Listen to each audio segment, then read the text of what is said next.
pick up where we last left off. Thanks for joining me again this week. The first thing we're going to do is enlarge this canvas. So at the very top toolbar, go up to all frames and hit enlarge canvas. And I made the new canvas size 100 by 100 pixels. In the grand scheme of things, that is very small still, but a lot of times that's pretty large when working with small pixel drawings. Right there, I went up to the square selection tool. It looks like dotted lines in a square. And I went to the top left corner of the cat and drag it down to the bottom right corner of the cat. And that will allow you to grab the cat and move it wherever you like in the frame. Then I pulled up a reference photo of some bats that I'm going to throw in the background. Later on when I animate this, it'll be a very easy, simple way to get more movement within this frame, or this scene rather. Once again, you don't have to draw what I'm drawing. I just decided to do it just because it's getting closer to Halloween time, and my daughter's favorite animal is cats. So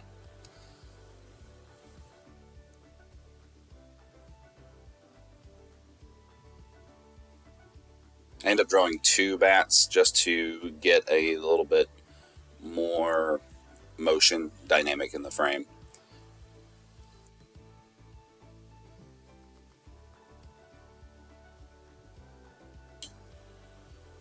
And I'll cover the step method very briefly. I touched on it in the first video, but basically it is just a way to draw a very clean looking curve using pixels.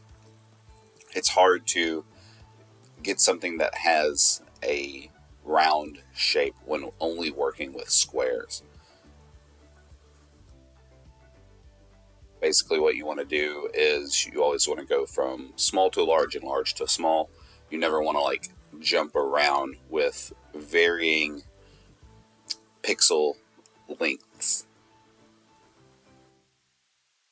So 1 to 2 to 3, and then 3 to 2 to 1.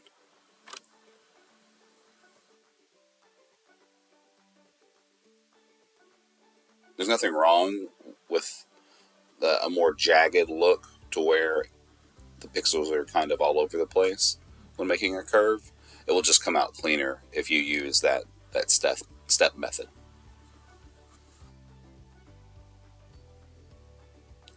So I decided those bats look good enough for now. So I wanted to draw the ground that the cat is sitting on. Went up to the line tool just to draw a straight line all the way across. And then I went to the paint bucket and filled in with black just on the bottom. And that will fill in a empty blank space. So just be careful where you click it, because sometimes you can, if it's not closed off, it'll fill up the whole picture with whatever color you used in the paint bucket. Drawing some simple grass. Right now I'm sticking with just the black for the most part. It's a lot easier to work with a more simplistic color palette when doing beginning pixel art. When you start throwing a lot of different colors around, sometimes things can look muddy or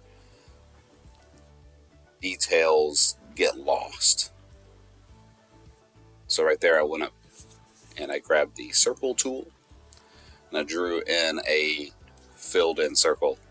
Decided I wanted like a pumpkin next to the cat.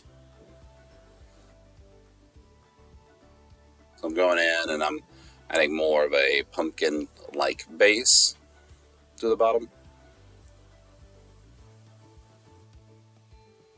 Make it look not so much like a basketball, being so round.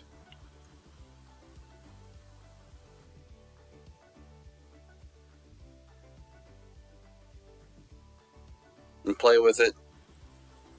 There's no wrong way to do art in this. All this is just another form of art. I'm going to add some different layers and dimension to it by putting the grass in front of the pumpkin.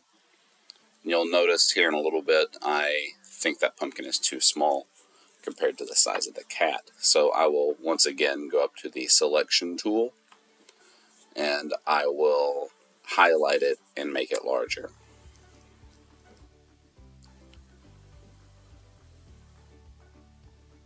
I wanted to make it into a jack-o'-lantern, and I felt like I said, the details would get lost. And so I start drawing the eyes there, and then it suddenly dawns on me that I think I want this pumpkin a little larger. I wasn't able to get the teeth looking right.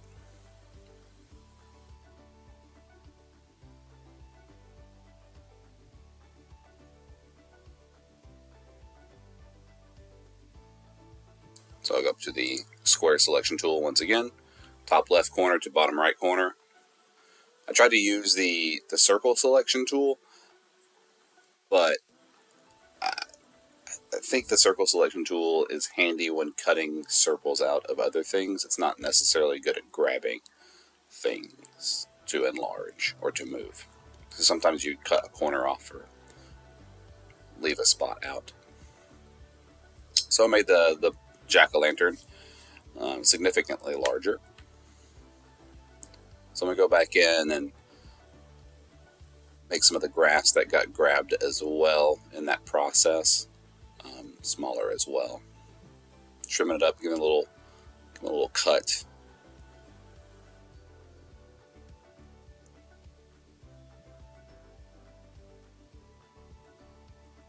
There's lots of great resources for pixel art that you can find on YouTube. Is mostly where I go to for inspiration or to try to learn a new skill or a new technique that I haven't seen before or used before.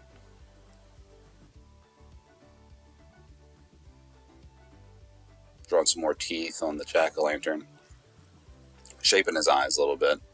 They got a little too square when I made him a lot larger. Give me more of a sinister look.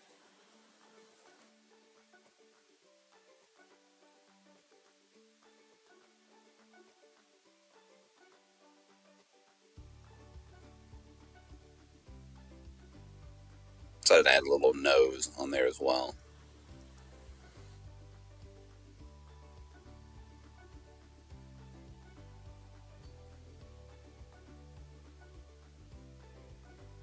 And the stem, once again, just keeping to a very simple color palette.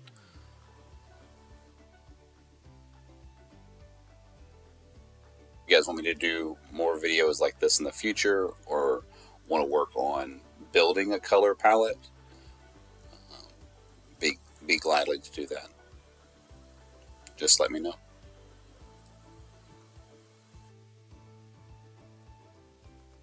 Start adding the rind on the pumpkin here, just to give it a more of a round shape. Once again, still trying to stick with that step method.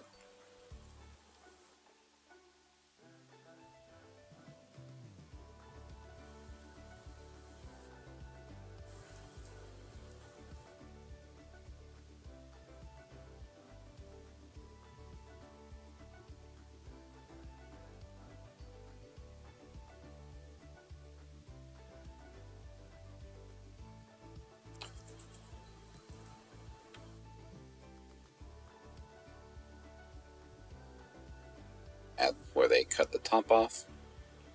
And then basically, I could leave the picture done here, but I wanted to add one more thing.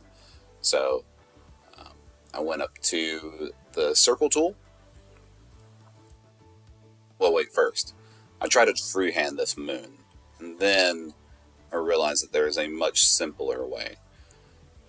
So the simple way is to go up to the circle tool once again, draw yourself a nice big circle from top left to bottom right, make yourself a good circle shape.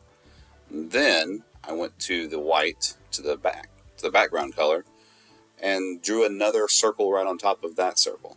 And it ends up cutting it out and making the negative space, and now you have a nice dark moon in the sky. And that pretty much covers all we're going to do today in this video. If you would like to tune back in, and we're going to make this picture move and animate next week. Once again, thanks for joining me, and see you next week. Thank you very much.